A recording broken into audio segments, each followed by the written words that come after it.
Hey, saving my coin budget friends, it's your girl Shalisha, and in today's video we are going to do my first budget paycheck for the month of May. So if you like budgeting videos, cash stuffing, sinking funds, learning how to budget on a low income, go ahead and hit that like and subscribe bell so you do not miss time when I post. If it's your first time seeing my video, hey, thank you so much for clicking on it. If you're a returning subscriber and oldie but goodie, hey, thank you so much for coming on back.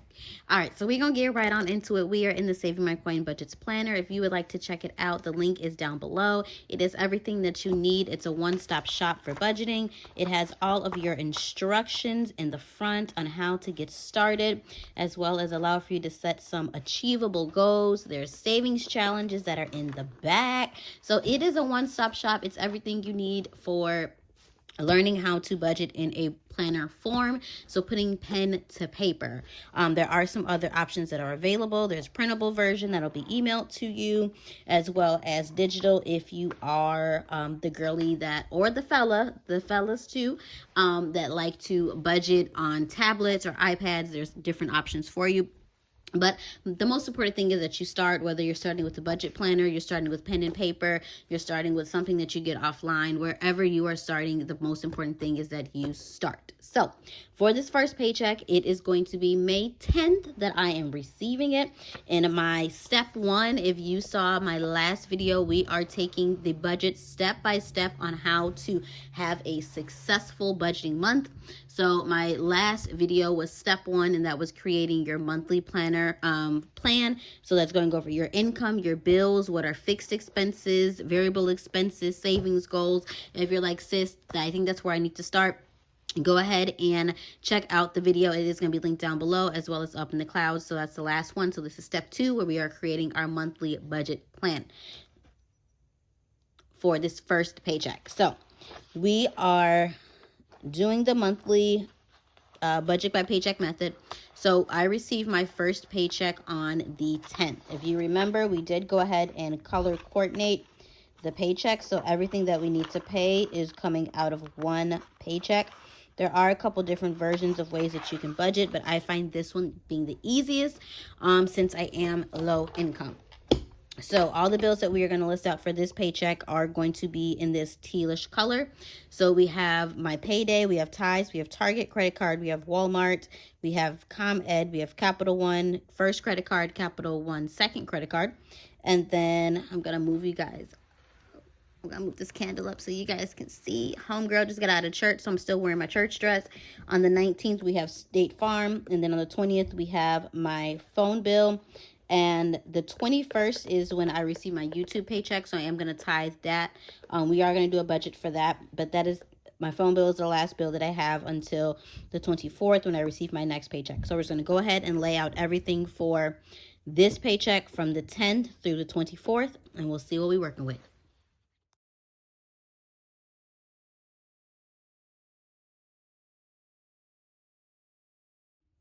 All right, so we are back. So we have went ahead and we have budgeted everything out. So I'm going to zoom you on in to get into the business. So we have on the 10th, I'm budgeting my income to be, I put that in the wrong spot, $1,300. I have not heard anything back from my HR department about the funds that I was missing. So I'm just going to keep on chugging along. When it comes, it comes. This is going to be a blessing whenever I need it, okay? So we have my tithe, which is my 10%. That is always the first thing that I make sure that I take care of. This is my thank you back to God for being my source, my provider, my waymaker. No matter how down and out I'm going to be, I'm always going to make sure that I am giving God back my 10%, because he's going to stretch the 90% and be faithful and continue to have his grace on me. So that is a must for me in my household, okay? Next is my State Farm insurance is $140. And then we have my phone bill, which is $125, which is with AT&T. So that's $395. I'm actually going to wait because I am going to add something else to this budget. But I wanted to show you guys how this is going to work if you are just starting out. So you list out your fixed expenses. This is every bill that you get for that time period of the day that you get paid up until the day before you get your next paycheck. So all the bills that you know, this bill is going to come in, I know the exact amount that it's going to be. It's not going to fluctuate. If you have a bill that's coming in that does fluctuate from month to month, that is called a variable expense. So for variable expenses, I have my Target, I have my Walmart, I have Capital One, Target, Walmart, ComEd, Capital One credit card, and then Capital One second credit card. So we're going to go ahead and we're going to add that up. So we have 395. Actually, I'm just going to jot this down on a scrap piece of paper just so I would be able to show you guys how much it would be. So $150 plus Walmart is $0. Target is $110. My Capital One, my first Capital One credit card is $232, and these are to pay those off. And then I don't have anything on this credit card. So it's $492 plus $395, which would be $897. So for most people, they'll be like, okay, I got almost $900 to just splurge and do whatever I need to do. Since I am low income, I am actually going to make sure that I am putting a portion towards my cash envelopes. So this is for my cash spending, for me to be able to try to stay on budget and not use credit cards excessively. So this will be my daily spending. So for my daughter, myself, groceries, eating out, coffee, personal expenses for me and her, that is where the rest of this money would go towards, as well as I am going to put a portion of what's remaining towards my mortgage going towards the month of June. Because I'm low income, I do not like to take everything out of one paycheck. I do like to split it up in two, so it's not so much coming out of one check. I'm just dividing it up as much as possible. So I'm going to go ahead and do my cash envelopes first. So my cash envelopes, I'm going to, how much do I want to put towards my cash envelopes? So my cash envelopes, I'm going to put $175, and this is for 2 weeks. If you remember, I am trying to challenge myself to eat at home, to cook more. Tonight for dinner, we are going to have chicken and cabbage and cornbread muffins, and I might do maybe like some macaroni and cheese or something like that. But homegirl is trying to eat at home. I am trying my best. But we will see how it goes.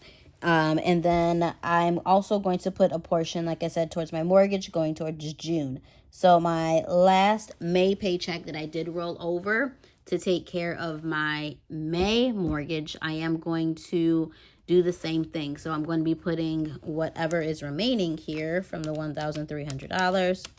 So we have $238 is going to go towards my mortgage, which I know that that's not a whole lot. So we may reconfigure how this works.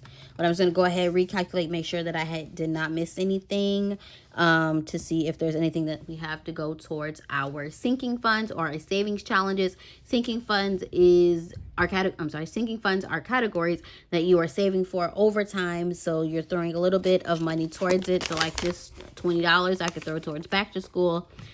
Cash for Christmas, or saving for a vacation, holiday. So you're slowly putting money towards a category that you want to save for in cash instead of putting it on credit cards or going on debt to pay it.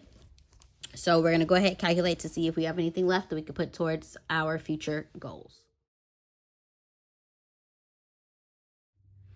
All right, so we went ahead and we made sure that all of the coins were coining and calculating the way that they need to. So for my fixed expenses, it totaled $633, which had a remaining $667. So I went ahead and took that over to my variable expenses, and each one came up to the total of $667, leaving us with nothing left to put into for our sinking fund. So I did just note it here as being $0. So once I receive the income and the bills and everything starts flowing in for this paycheck, then I will come back and I will do the actuals to see if we are under budget, if everything went according to plan, or if we need to reallocate some money. If we do have some extra funds going towards our sinking funds, we'll see. If we don't have any money to pay some things, we won't know until we get the coinage, but I at least like to make a plan on how to plan out this paycheck. I do a paycheck budget for every single time I get paid. So I like to do a paycheck budget before I get paid, and then the day that I receive the funds, or I know what the amount is 2 days before, then I go ahead and I come up with my actual plan. If I have all my bills, I've received everything, I go in, make sure everything is okay, and then I go ahead and do my actuals to just go against what I budgeted versus what actually came in. So when I go back and look at what months I kind of felt like I struggled, or reasons of why I took money out of my sinking funds or I had to start over, I have notes and I have things to say. Okay, I couldn't put anything into sinking funds because my income was lower that paycheck, or my credit card bill was higher than what I wanted it to be because I had to, pay because XYZ happened. So I love to always have a form of documentation. So I like to keep these. I like to keep my planners at least for, a good 2 years, so I can do a self-reflection and seeing, okay, am I getting better with my money? Am I doing, okay with my money? Am I staying the same? Am I, meeting any goals, or, what is going on? But this is why I like to see pen and paper what is going on with my money. But I will be back once I receive this paycheck, and we are going to do a recap, and we're also going to do a cash stuffing for my cash envelopes, which is fun. So if you like this budgeting video as a single mom and a fellow low-income budgeter, go ahead and hit that like and subscribe so you do not miss a time when I post. I will see you guys in my next video. Be blessed. Love you. Bye.